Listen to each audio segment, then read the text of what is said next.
converso com um amigo de Tremembé, Cal Nogaroto, que está conosco também aqui. Tudo bem, Cal? Bom dia, viu? Bom dia, Alexandre. Bom dia a todos os ouvintes. É uma satisfação estar aqui hoje para conversar com vocês. Você que nos ajudou muito falando na época, né, sobre o auxílio emergencial, tirando muitas dúvidas, e naquela época foi um turbilhão de informação, de fake news, muitas pessoas perdidas e na necessidade. Então, já quero te agradecer publicamente aqui por toda a força que você deu na época, aí orientando as pessoas do nosso Vale do Paraíba. Viu? Obrigado, viu, Cal?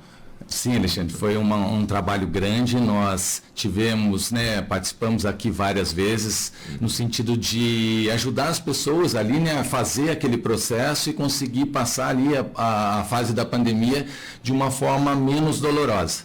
Isso a gente conseguiu fazer milhares de auxílios emergenciais em Tremembé, Taubaté, em toda a nossa região, Coloquei uma equipe para me ajudar nisso muito aí. Grande, abraçando isso. Abraçamos. Legal. E fizemos milhares de auxílios. Legal. O Cal, para quem não conhece, o Cal foi candidato a prefeito em Tremembé, né, Cal? Foi o segundo colocado, muito próximo do Clemente, inclusive. Isso não quer dizer que vocês não são amigos, inclusive, mas ficou muito próximo, na sua primeira, né, Cal? Sim.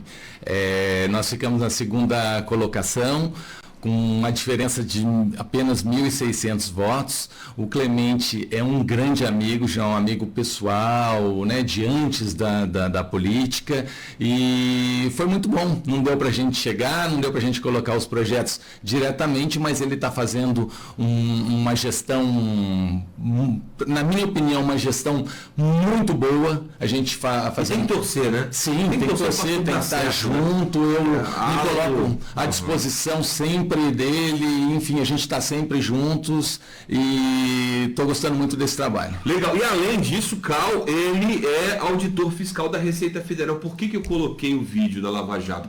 Porque o Cal foi o representante do Vale do Paraíba na Operação Lava Jato, né, Cal? Sim. Você que pegava aqueles documentos todos lá e mandava para a Polícia Federal. Eu comecei logo nas primeiras fases. Meu trabalho era seguir o dinheiro, seguir o recurso desviado. Então eu participei de alguns trabalhos, de algumas fases, e eu fazia aquela busca, depois que a gente ia quebrando os sigilos bancários e chegava até lá na Suíça, onde um determinado grupo pegava lá e retirava esse dinheiro. Então a gente fechava todo esse ciclo, e depois, num segundo tempo, no período, a gente buscava bens desses reais beneficiários que a gente pudesse, de uma certa forma, compensar o prejuízo e devolver. Para ressarcir. Isso, ressarcimos bastante a Petrobras, claro. Vamos dizer assim, os desvios foram muito grandes, sim, de ordens de dezenas de bilhões. Mas a Operação Lava Jato teve grande sucesso. É uma pena que ela perdeu força agora nos últimos anos. Sim. E ela precisa voltar porque ela foi um marco. Foi um marco para a história do Brasil. Foi um marco para a história do Brasil. Nunca tinha sido. Combateu a corrupção como nunca. Exatamente. Nunca, até 2014, quando começou a operação, a gente nunca tinha visto um senador ser preso, um ex-presidente ser preso, um deputado ser preso. Não acontecia nada. A impunidade era geral. E a Lava Jato veio para modificar isso aí. E modificou muito. E você foi um dos pontos fundamentais, porque você fazer esse rastro do dinheiro. Sim. O dinheiro é desviado até o seu destino final e depois lavando com os imóveis, que eram adquiridos. Ele inicialmente ele passa por laranjas, são pessoas ali que não tem nada a ver com a situação real, para não ir direto para o real beneficiário. Então ele é encadeado, ele vai passando por algumas pessoas até chegar no fim da linha, é que ele chega aos reais beneficiários, que são os grandes empreiteiros, senadores, deputados e os partidos políticos que eram beneficiados e eram, de certa forma, os mentores ali, os reais beneficiários da corrupção.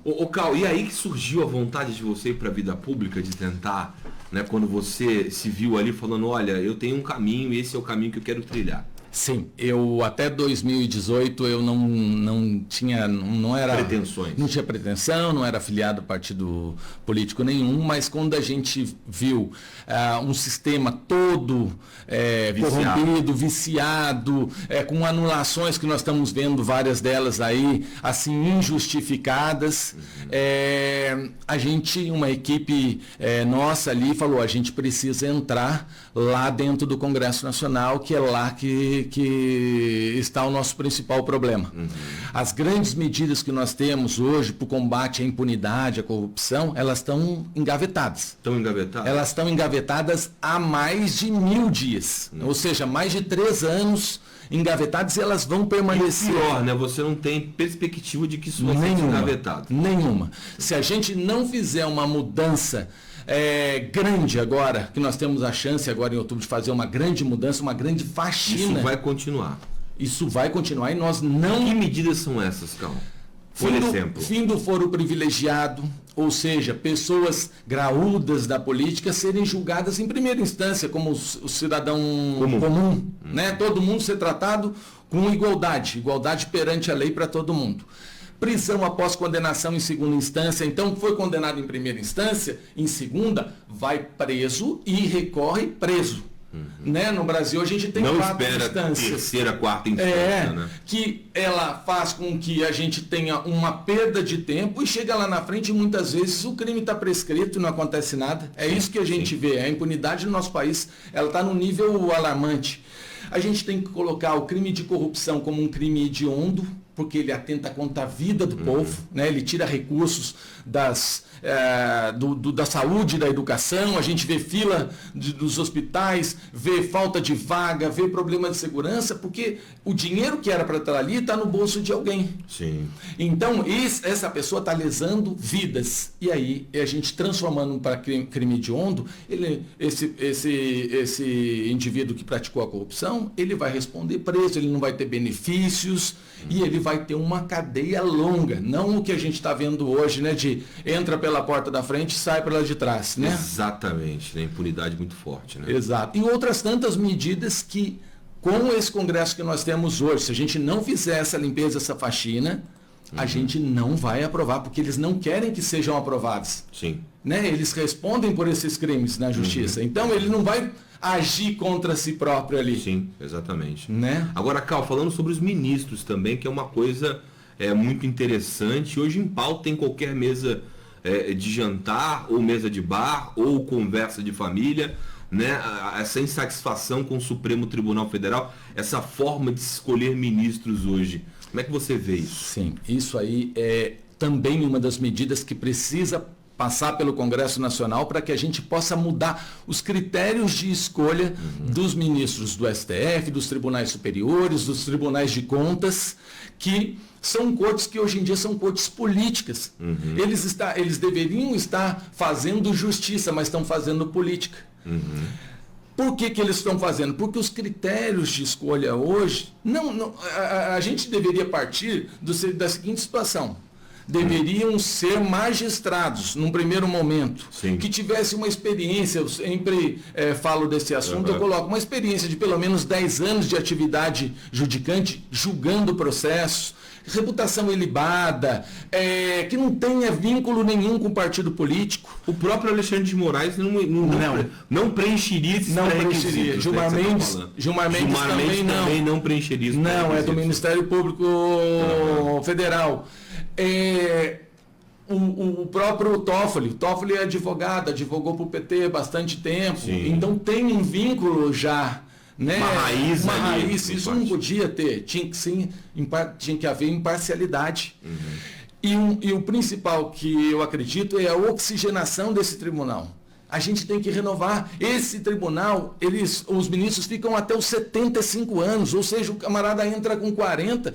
Se ele tiver 35 anos, se ele for um mau juiz ali, a gente vai aguentá-lo por 35 anos. Então, por que não colocar um tempo máximo de permanência, seja de 4 ou seja de 8 anos? Então, eu acredito que a gente deveria ter critérios técnicos, temos que batalhar muito para aprovar, existe esse projeto, colocando a atividade de magistratura como atividade essencial, né? Fundamental ali.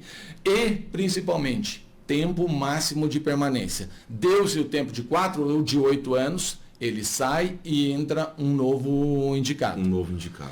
Uma outra situação interessante também é não indicação aberta, né? Hoje nós temos indicação, os presidentes diferentes vão passando e vão indicando e vão deixando o seu ministro ali. E seus ministros ali. A gente tinha que ter uma escolha técnica, uma lista tríplice, 3 nomes que vêm, por exemplo, do Conselho Nacional de Justiça, com aqueles requisitos preenchidos, e o presidente dentro daquela lista com 3, ele escolhe um presidente que vai para a sabatina no Senado e, se aprovado, ele assume. Se reprovado, parte para o segundo nome. Uhum. Agora, por exemplo, o que você participou ativamente desse lado obscuro da Petrobras, sendo uma pessoa da Lava Jato aqui no Vale do Paraíba?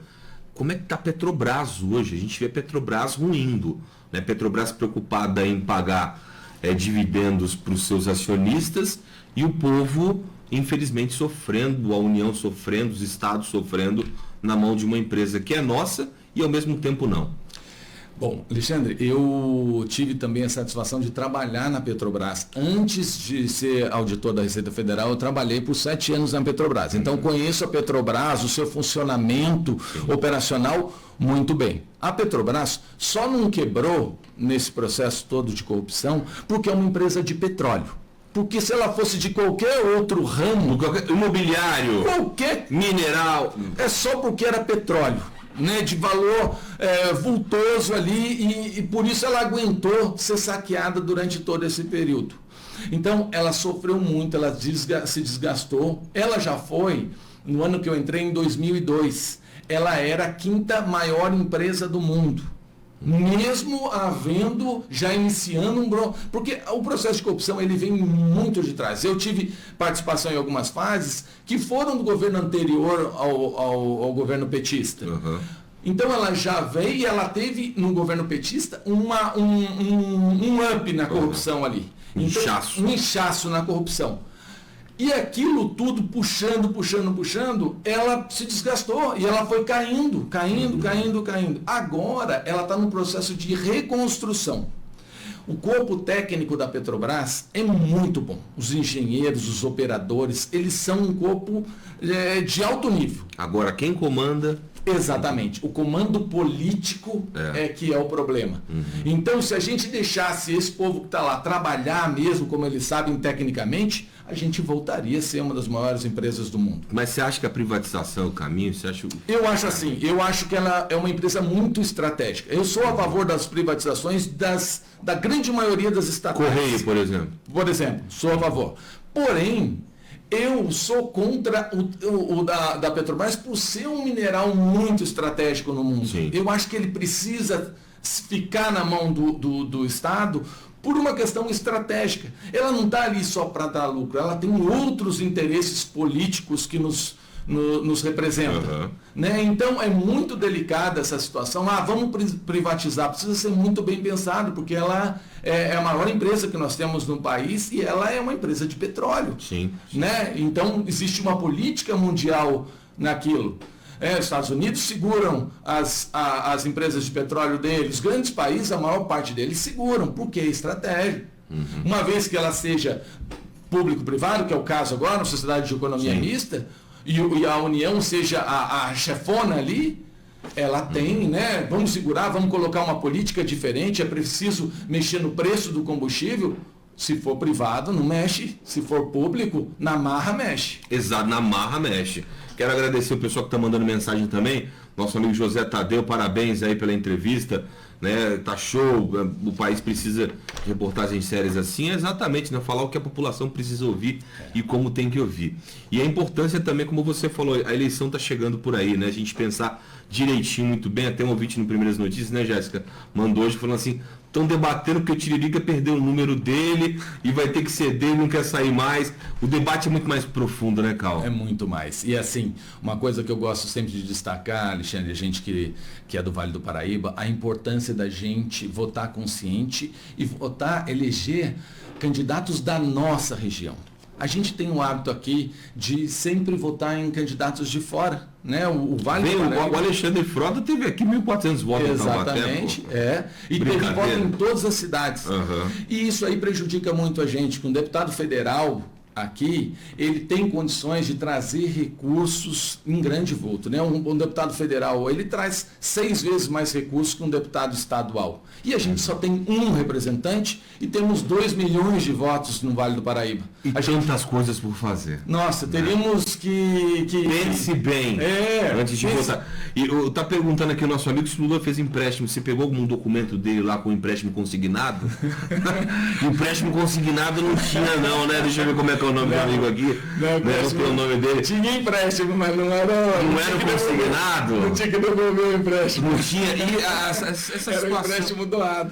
Bom dia, parabéns ao Cal, parabéns Alexandre, a entrevista de hoje muito legal. Ô Cal, e essa questão do sítio de Atibaia, essa situação de triplex do Guarujá, não, porque não é meu, mas a reforma é minha. É uma situação assim, para gente que trabalhou na operação e faz a parte técnica daquilo, é muito claro. Né? São provas e provas e provas que nem estão no processo, nem foram elencadas para o processo, mas a gente teve acesso, né? Por um erro, por algumas situações não foram colocadas ali, mas são provas assim contundentes. Muito contundentes. Então a gente que faz a parte técnica, a gente sabe, né? Mais profundamente aquilo, para mim não tem. A sua parte foi feita. A minha parte foi muito bem feita. Muito bem feita. Cal, meu garoto, obrigado, Cal. Vamos bater mais papo, falar sobre outros assuntos também, que eu acho que é importante a gente, como tanta gente elogiando aqui, ouvir você e ter esse conhecimento que a gente, né, tecnicamente não tem, você com certeza nos ajuda a ter. Maravilha, Alexandre, é um prazer ter vindo aqui, falado com vocês, espero vir outras vezes aí, falar de problemas que a gente ouve, parece que está muito longe, mas assim, a gente tem que ter consciência que a gente pode melhorar. Falar e enfrentar. Exatamente. Obrigado, Cal, um abraço, viu? Eu que agradeço.